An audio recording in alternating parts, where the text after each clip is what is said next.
আদেশ পালন করলেন এবং বিবি হাজরা আলাইহিস সালাম এবং ইসমাঈল আলাইহিস সালামকে ওখানে যে রেখে দিয়ে আসলেন, একবারও পিছন ফিরে আর উনি তাকাননি।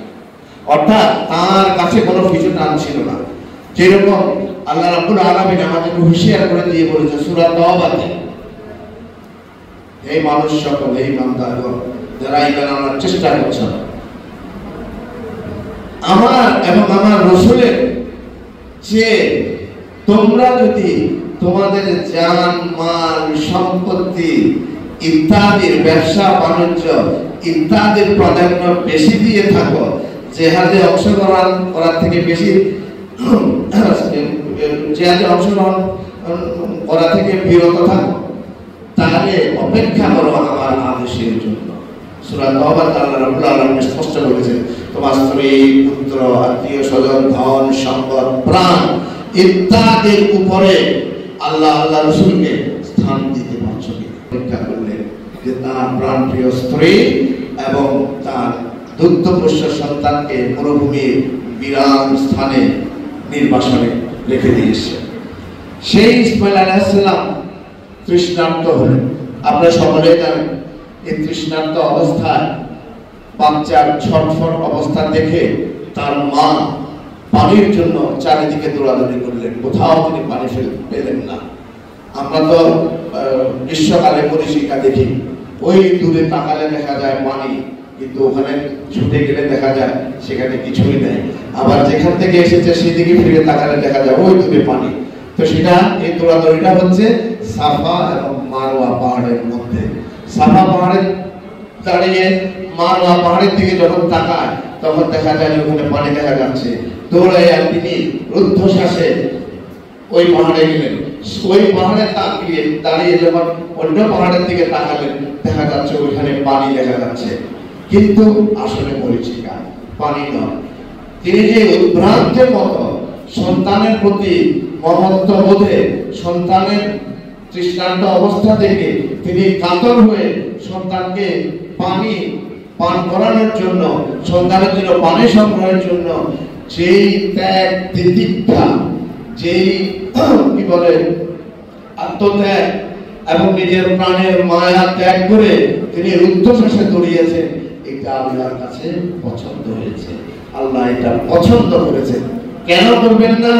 এই ইসমাঈলের মাধ্যমে তার পেয়ারা হাবিব হযরত মুহাম্মদ মুস্তাফা সাল্লাল্লাহু আলাইহি ওয়াসাল্লাম এই পৃথিবীতে আগমন করবেন।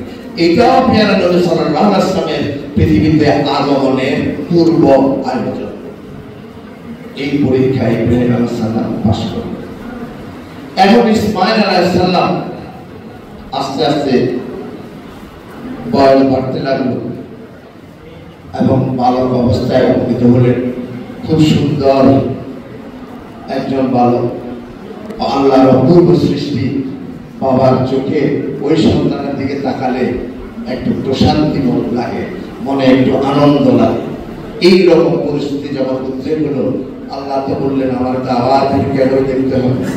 আসলে কি ইব্রাহিমের কলমের মধ্যে রূহ মানে আমার প্রাধান্য প্রতিষ্ঠিত হয়েছে না তার নফসের প্রাধান্য প্রতিষ্ঠিত হয়েছে? আবার একটু পরীক্ষা দেখি। সবটা দেখলেন, আমি সবকে বলছি যে তিনি তার প্রিয়তম পুত্রকে জবাই করতেছেন, অর্থাৎ কুরবানি করতেছেন।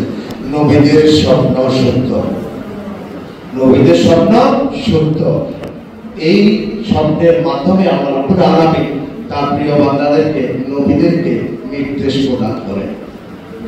সকালে তিনি ইসমাঈল আলাইহিস সালামকে জিজ্ঞাসা করলেন, হে আমার পুত্র, আমি তো এইরকম অবস্থা দেখেছি এবং মহান রাব্বুল আলামিনের ইচ্ছা আমি যেন তোমাকে তার নামে জবাই করি, তার ইচ্ছা আমার ইচ্ছাকে সমর্পণ করি, তার ভালো লাগাকে, তার ভালো লাগার কাছে আমার ভালো লাগাকে কুরবানি দিই, তার ইচ্ছার কাছে আমার নিজের ইচ্ছাকে সমর্পণ করি, তার ইচ্ছার কাছে আমার ইচ্ছাকে উৎসর্গ করি।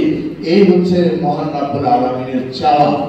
আমরা বান্দার প্রতি তোমার মতামত কি? ইসমাঈল আলাইহিস সালাম বললেন, হে আমার পিতা, আমাকে আপনি সবরকারীদের মধ্যে পাবেন। অর্থাৎ আপনি আল্লাহর ইচ্ছা নির্দ্বিধায় পালন করুন, আমাকে অনুগত পাবেন। অর্থাৎ সেই ইসমাঈল আলাইহিস সালামের অন্তঃকরণেও কলবেও রূহ অর্থাৎ আল্লাহর রবুবিয়াতে অর্থাৎ আল্লাহ প্রাধান্য প্রতিষ্ঠিত হয়েছে, নিজের নফসের প্রাধান্য প্রতিষ্ঠিত হয়নি। ঠিকই ইব্রাহিম আলাইহিস সালাম আল্লাহ রাব্বুল আলামিনের নির্দেশ পালনার্থে তার প্রিয়তম পুত্রের গলায় ছুরি চালাচ্ছে। ওই সময় আল্লাহ রাব্বুল আলামিন বলেন, হে ইব্রাহিম, তুমি পরীক্ষায় পাস করেছো।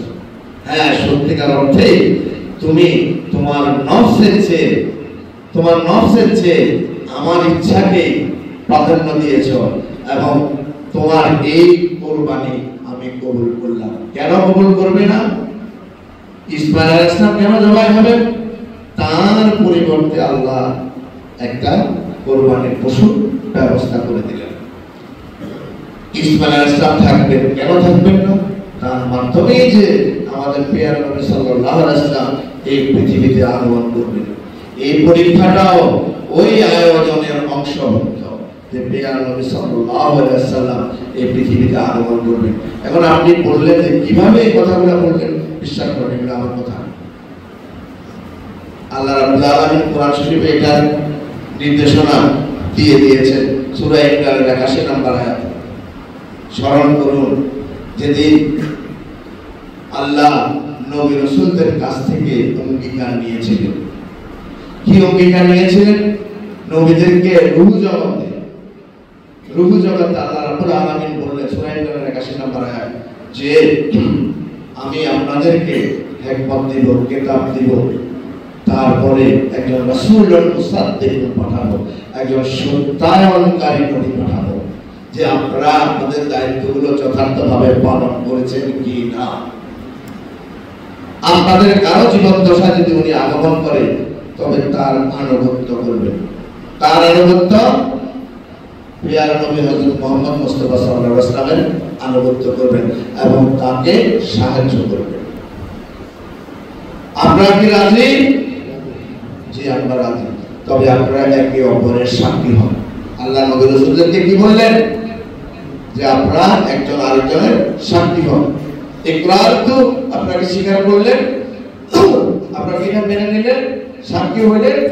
নবী রাসূল আপনারা হ্যাঁ আমরা স্বীকার করলেন, আমরা সাক্ষী হলাম। আল্লাহ বললেন আমিও সাক্ষী হলাম। তাহলে কি হচ্ছে? এই সকল আয়োজনই হচ্ছে প্রিয় নবী হযরত মুহাম্মদ মুস্তাফা সাল্লাল্লাহু আলাইহি ওয়াসাল্লাম পৃথিবীতে যে আগমন করবে তার পূর্ব প্রস্তুতি স্বরূপ। যাই হোক, এরপরে